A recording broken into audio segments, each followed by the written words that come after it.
Good morning po sa lahat. Tayo ay dumako sa umagang ito para marinig ang salita ng ating mahal na Panginoon. Kung paano tayo ay lumapit sa Panginoon at saka maging malapit sa Panginoon.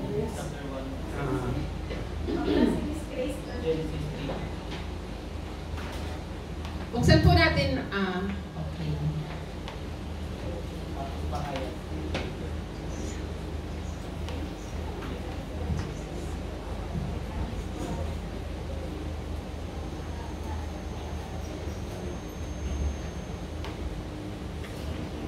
Tayo ay manalangin muna.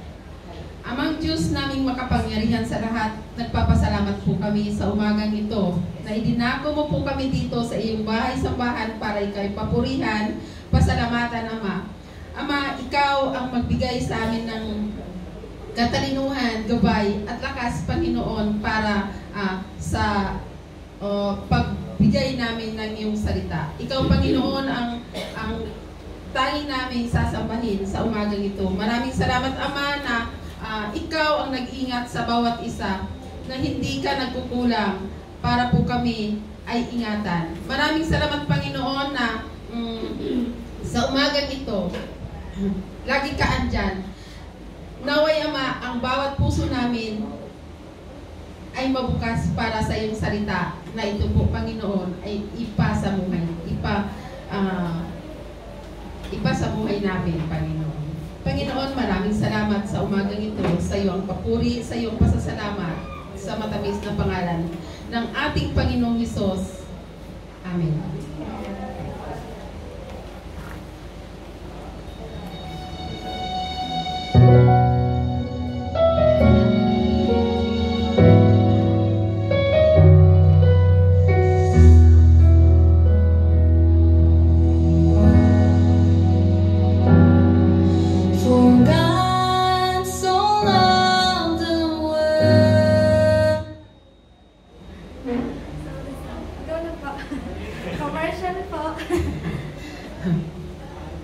Buksan natin ang ating Biblia sa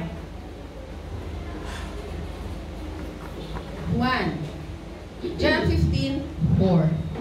1:4. Manatili kayo sa akin at mananatili din ako sa inyo, sabi ng Panginoon. Hindi magbubunga ang sangang hindi nananatili sa puno, gayon din naman. Hindi kayo magbubunga kung hindi kayo mananatili sa akin.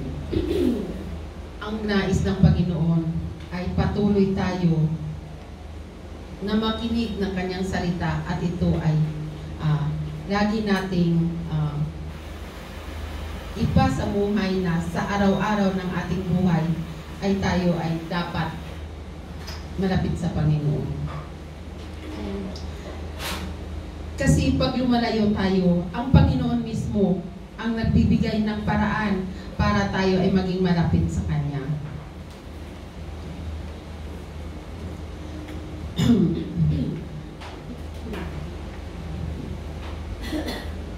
Mananatili tayo sa puno, ibig sabihin, pag tayong lumayo, kahit halimbawa sa ating mga magulang, kung tayo ay hindi lumalayo sa ating mga magulang, tayo ay minsan naliligaw pag hindi tayo nakikinig sa ating mga magulang. Gayon din naman sa ating mahal na Panginoon. Pag tayo ay malayo sa ating mahal na Panginoon, hindi natin tayo ay naliligaw minsan ng landas na imbis na ang kanyang kalooban ang masunod, lagi natin sinusunod ang ating sarili.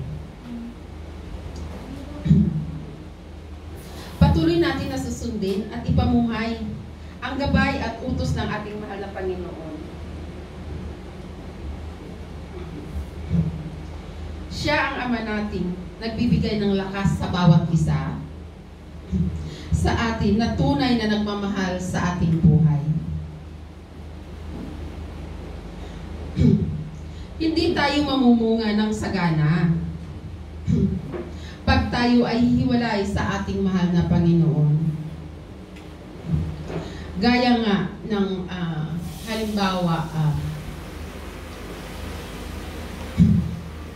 pag tayo ay hihiwalay sa ating mahal na Panginoon na minsan tayo ay lumalayo dahil sa sarili nating kagustuhan, nalulungkot ang ating mahal na Diyos.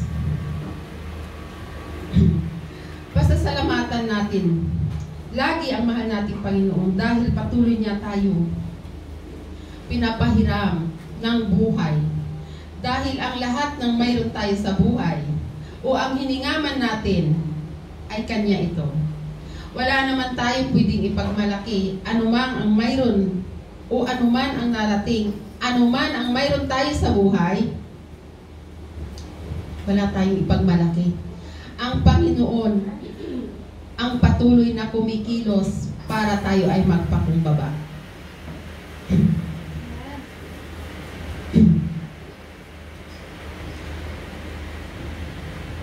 Dahil sa isang iglap, pwede tayo kunin ang mahal nating Panginoon. Dahil siya nga yung may-ari ng hininga natin. Magpapasalamat tayo sa lahat ng oras na andyan siya para tayo ay bigyan ng lakas, kasaganaan, anuman ang pinapahiram natin ng mahal nating Panginoon. Kung anuman ang pinapahiram niya sa atin, dapat tayo magpasalamat.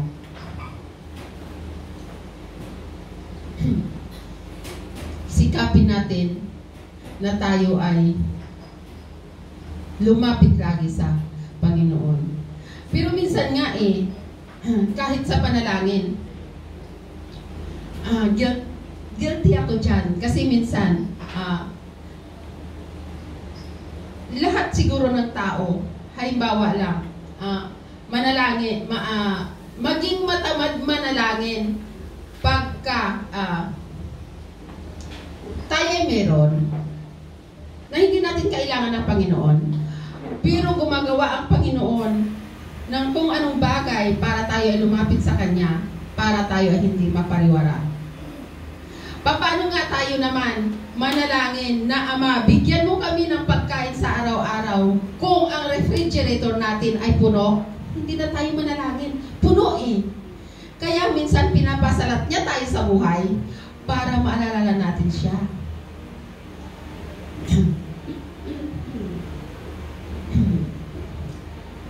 Dapat mananatili tayong makikipag-isa sa ating mahal na Panginoon. Ang sunod ay ang 1 John 1:3. Ipinahayag nga namin sa inyo ang aming nakita at narinig upang makasama kayo ng aming pakikisa sa Ama at sa Kanyang anak na si Jesucristo. Pakikisama. Minsan sa buhay natin, kailangan tayong makisama sa kapwa natin. Pero minsan, dahil sa tayo mismo ay lumalayo at hindi makikisama dahil may nakita tayo sa kapwa natin. Pero pag ang Panginoon ang kumilos sa buhay natin, na andyan siya, anuman ang pagkukulang na pwede natin maging kasama, ito ay naging puno. Ito ay hindi siya nagiging pagkukulang. Ito ay pinupuno mismo ng puso mo, mismo ng kung ano ang mayroon ka sa puso mo, pupunuin mo ito ng pagmamahal at wala at matatanggal ang hindi mo pakikisama. Dahil halimbawa sa isang pamilya, kailangan natin makikita ang ating pamilya. Kailangan natin makikita ang ating mga kapatid. Paano? Sa paanong paraan? Minsan nga yung mga kapatid natin na malayo sa atin, dahil iba yung relihiyon, abutin natin ng pilit. Kasi hindi sila lalapit sa atin. Dahil, paano sila lalapit kung tayo mismo ay ini-ignore natin sila dahil sa kung ano ang nakikita natin sa kanila. Huwag natin tingnan kung ano ang nakikita natin sa kapatid natin. Ito ay punuin natin ng pagmamahal, punuin natin ng pag-iintindi. Dahil lahat tayo ay may pagkukulang. Amen. Hindi natin pwede ipagmalaki anong mayroon tayo. Amen. Dahil isa lang tayo sa Panginoon. Yun ang pagsama-sama na kailangan natin. Minsan, maging kasama natin ang ating mga kapatid, lalo na sa laman, na hindi sila nakakilala sa Panginoon. Ito ay napaka-importante dahil para maging malapit sila sa Panginoon. Amen. Thank you, baby. Ang pagsama-sama ay pinakamahalaga sa atin. Tumatalakay ito sa pangangailangan ng bawat tao o natin para makibahagi sa buhay o kalagayan ng bawat isa. At sa kanyang kapwa at ang tagapagkiisa ay ang ating mahal na Panginoon.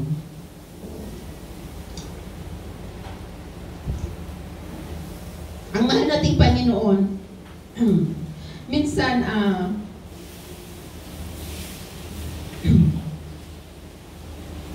ating Panginoon ay lumalapit sa atin, pero pinipilit nating tao na masira dahil sa ating mga kasalanan.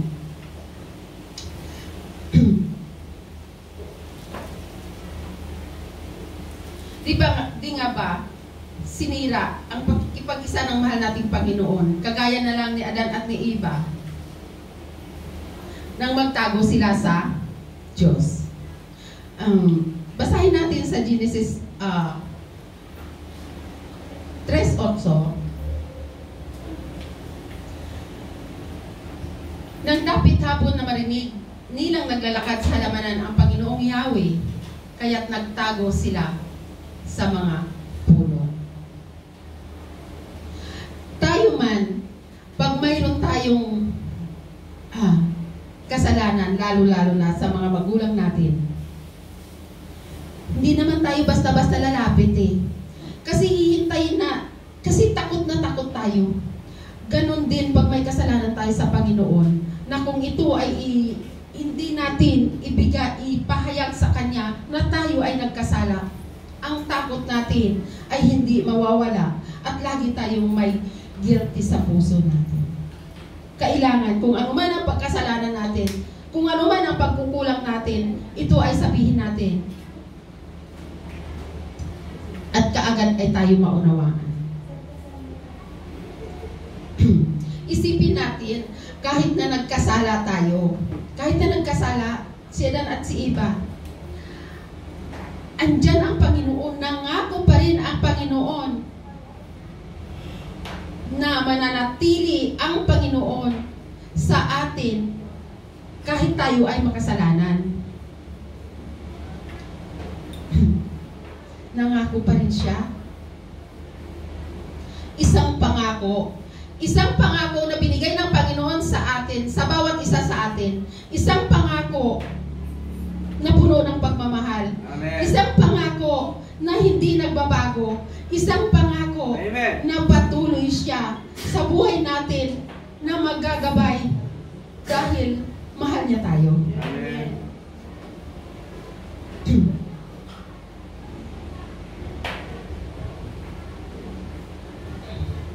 Di ba pag mahal natin ang kapwa natin, mahal natin ang mga anak natin, patuloy natin sila. Patuloy tayo lumalapit dahil mahal natin sila. Lalong-lalo na ang ating mahal na Panginoon dahil siyang may likha sa atin. Mahal na mahal tayo ng mahal natin Panginoon.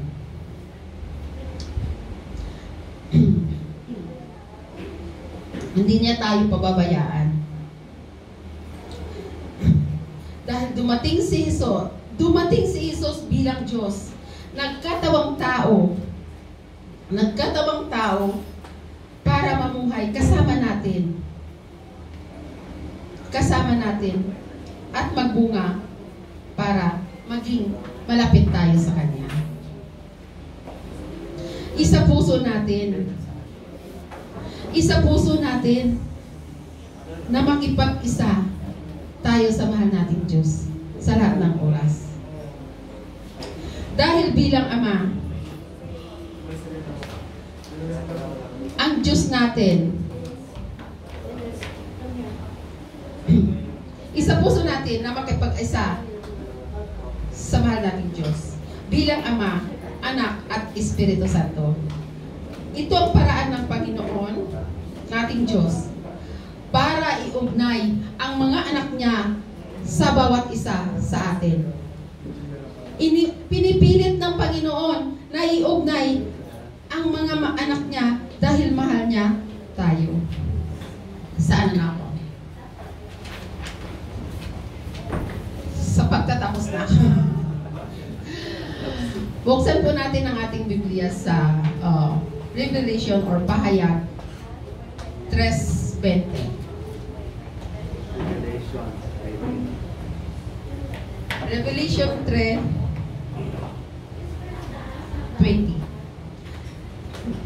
Nakatayo ako sa labas ng pintuan at tumutuktok. Kung diringgin ni naman ang tinig at bubuksan ang pinto, ako'y papasok sa kanyang tahanan at magkasalo kaming kakain. Amen. Hallelujah. Diba ang sarap na kung ang Panginoon ang nasa buhay natin, ang Panginoon ang laging nasa puso natin, lagi natin siyang kasama sa buhay natin. Amen. Ibig sabihin, kumakatok sa puso natin ang mahal nating Diyos. Amen. Na tayo'y mananatili sa kanyang presensya. Amen.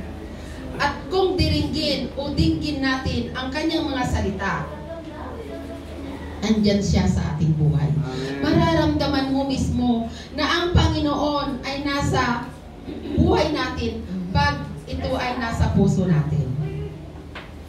Amen.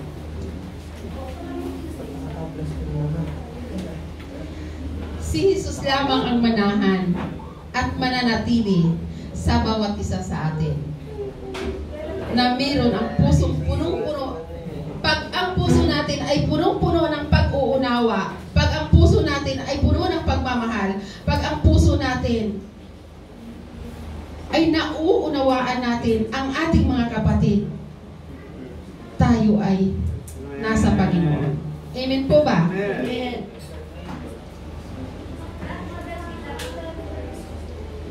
Ipamuhay natin lagi. Ipamuhay natin ang salita ng ating mahal na Panginoon. Amen. Dahil sa anumang sitwasyon ng ating buhay, pag andyan ang Panginoon,